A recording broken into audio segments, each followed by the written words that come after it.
Hi everyone, I want to welcome you to the second installment of the Talent video series. I'm Leah Scanlan. I'm a partner here at Oak HCFT, where I lead and manage the firm's talent advisory function. I am super excited today to have Naomi Allen here with us, the co-founder and CEO of Brightline Health. Thanks so much, Leah. I'm really happy to be here. Just by way of context, I'm, as Leah mentioned, the co-founder and CEO of Brightline, which is the first company that's scaling a national pediatric-focused behavioral health solution, selling into health plans and large employers. Just by way of background, prior to founding Brightline, I was the chief growth officer at Livongo for the period of time really leading up to and after Livongo's IPO. And part of that, I bootstrapped a company in couples therapy.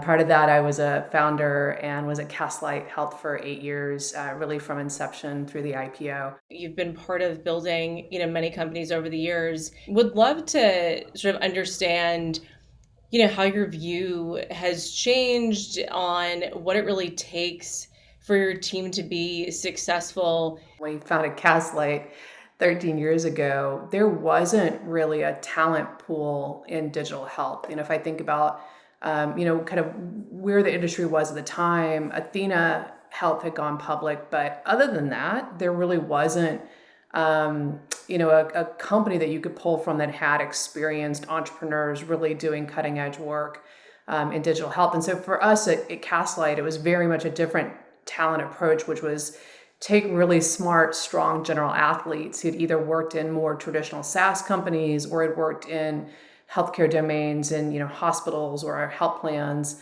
and kind of cross-pollinate. And so we hired a bunch of people who had those kind of backgrounds, but it was a real struggle. I think now the generation of talent that we see has a lot of depth and breadth, and even they've been through, in many cases, courses in business school that are all around digital health entrepreneurship. Many of them have been at 2 or 3 or 4 companies that have scaled to some meaningful size.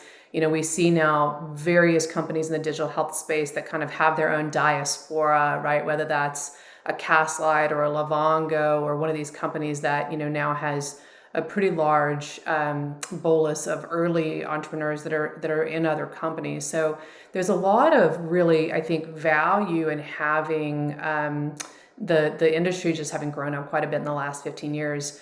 I think the trick now is that it's a different set of criteria that you look for, and also, frankly, a different war for talent. I think about in our world in Brightline, when we're hiring, we're not just looking for people who understand how to scale digital health, but we're a care delivery business. We have a PC, we have a physician practice, and so people that understand not just the digital tools that kind of the last generation of digital health companies delivered, but also what does it take to scale virtual care delivery? What does it take to scale hybrid care delivery? And so I think while the pool of talent has grown tremendously and the depth of that pool has grown tremendously, I think a lot of companies struggle now because they're looking for very specific profiles of experiences that are in high demand. And so it's just a really different war for talent. We're not past the pandemic, but we're a little bit on the other side of it, hopefully.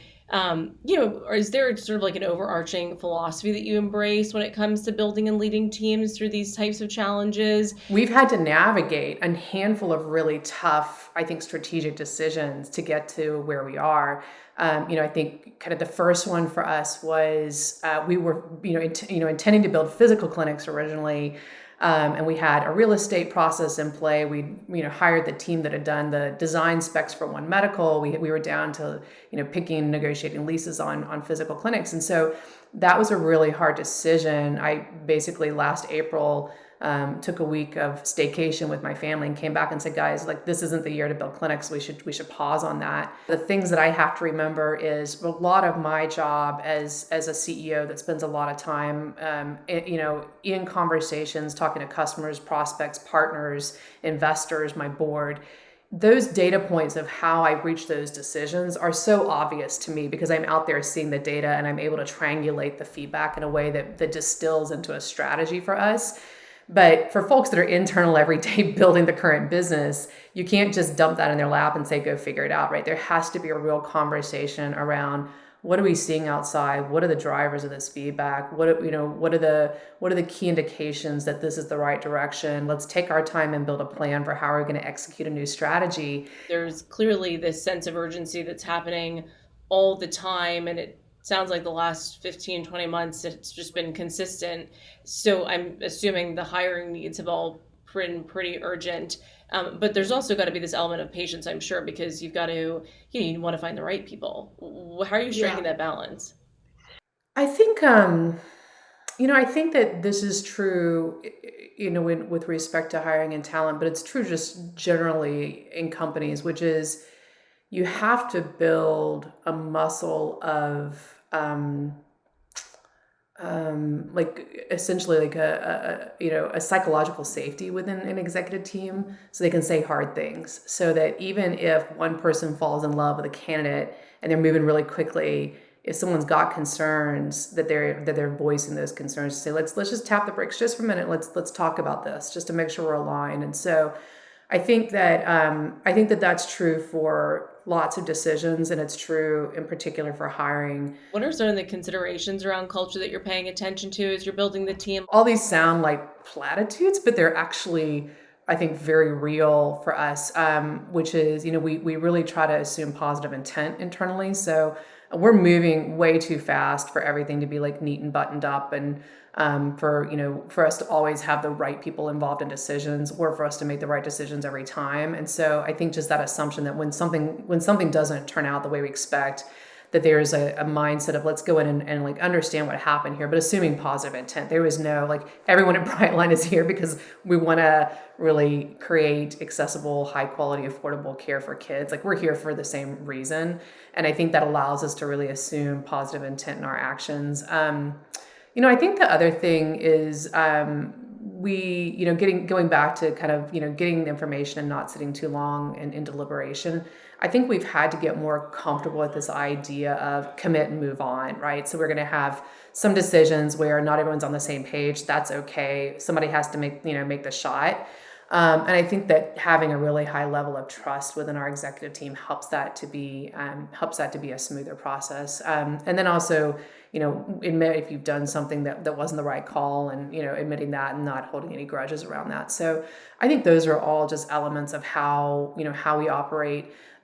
Every startup I've seen that grows at a rapid pace also has to get good at really talking to early folks about the notion of giving up your Legos, and that it's okay for your role to divide in half and divide in half again. What's the trade-off you typically make, or is there a trade-off around sort of the culture fit versus technical skills? There's a difference between cultural fit and communication styles and practices. And so I think sometimes those things kind of get munged, and I think that's dangerous, frankly. And so, cultural fit to me is around like in our world, putting the member first. So when we have a hard trade-off, what is going to be the most important thing to do to support a child in their mental health, right? Member first mentality, bias to action mentality, positive intent. I think those are a lot of our work is cross-functional because it's clinicians with operations, with product, with engineering, with marketing.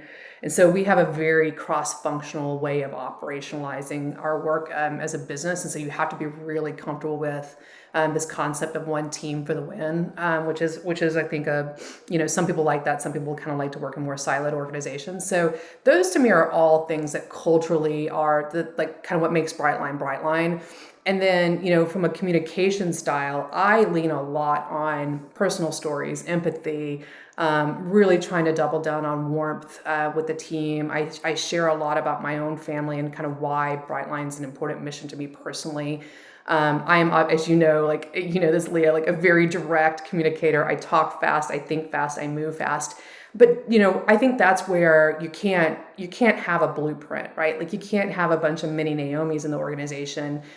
Because you do need diversity of thought, you need diversity of style. Is there advice that you'd give others in terms of how you've embraced diversity in the organization? As an older founder, what I've noticed is there is a pretty massive generational shift in terms of expectations for how companies think about diversity and the role it plays, and how much of the company's time it should, diversity strategies and discussion around diversity should play even in early stage business. And so I think that, the key there is just for founders to recognize that this is something you have to kind of think about earlier in the life cycle of a business than certainly we did at Castlight. I think it was like 6 years into Castlight, we're like, oh, we should think about diversity.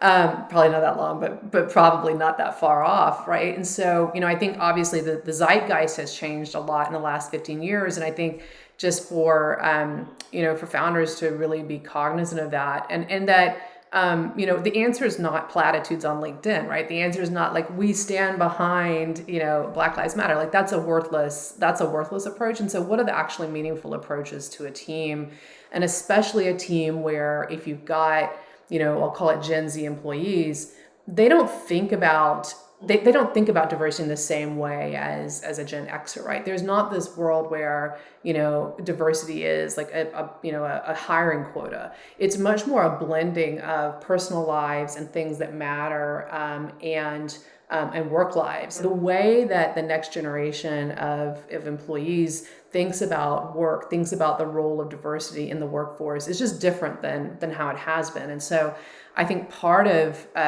what leaders have to do is think about how to embrace that early in a way that's constructive for the business. If you were to think about like you personally, what is it about you that you think has enabled you to build these types of teams and the great leadership teams that you've been able to develop over the years from Castlight to now in between? This is an inherently uncomfortable question, so I will do my best. I think what people who work closely with me know is that I genuinely love people. I think I assume positive intent in people. I assume that everyone, especially right now, as I mentioned in this talent market, that everyone who's at Brightline is there because they want to have the best experience of their careers. They want to grow and learn. They want to be around people who motivate them and push them and help them. And so I think I really approach people with like an all-in mentality. Like if you've made the bar, if you clear the bar for us to hire you, and you're performing, then I'm all in. Then like almost nothing that a person would tell me would cause me to not think positively of them if they're performing. My bar for performance is really high. And so I think people, frankly, self-select. And so, what's known about me is I'm a hard interviewer in a recruiting process because I ask a bunch of pesky, really tough questions. But then once somebody clears that bar, I'm like fully invested in them. Awesome. Well, I've taken up a lot of your time, and I appreciate it, though. It's been so good to have you and to be able to see you and talk to you. I feel like we're never this close, or we've usually got like 10 other things to talk about and people on, and so I feel like we're in the same room. We both are sitting here in our like empty backgrounds. Yeah. Multiple kids in the background. We got that going for us too. Seriously. Totally. I know. It's a pleasure to actually get like this much time, get this much time with you and get this much time to actually give thought to these conversations. Right. So thanks for creating the forum.